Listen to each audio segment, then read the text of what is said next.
Itong Kemi rechargeable razor na to ay isa sa mga nabili kong gamit dito na sobrang kinatuwa ko talaga. Kasi hindi ko akalain na sa ganung halaga lang, sobrang tibay tsaka sobrang talas niya, tsaka rechargeable pa, so magagamit mo siya na matagalan. Ito mismo yung box niya, ganito siya kalaki. Then ito yung mismo mga kasama niya sa loob. Buksan natin. Meron pa siyang isang box dito. So nasunod yung nasa box niya, andito yung mismo rechargeable razor. Ganito yung itsura ng cable para sa charger. Ayan. USB sa dulo. Ito naman guys yung tatlong bala niya. 1, 2, 3. Meron siyang kasamang brush panlinis. Ito naman yung oil. Ito na mismo yung razor. Naka-plastic pa siya. Ito yung itsura ng razor niya, guys.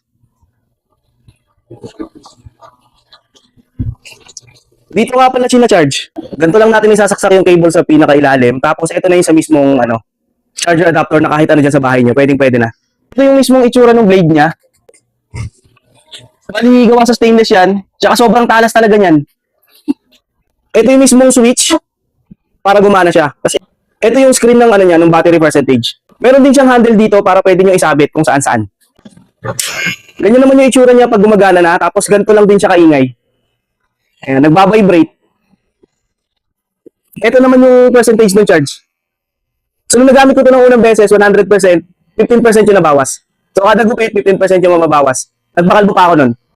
Ganito yung itsura niya pag ina-adjust. Yung gusto mag-DIY ng gupit dyan sa bahay, pwede niyo consider itong rechargeable razor na to na gawa ni Kemi. Sobrang solid to, tsaka napakatalas. Iniwan ko na lang yung link.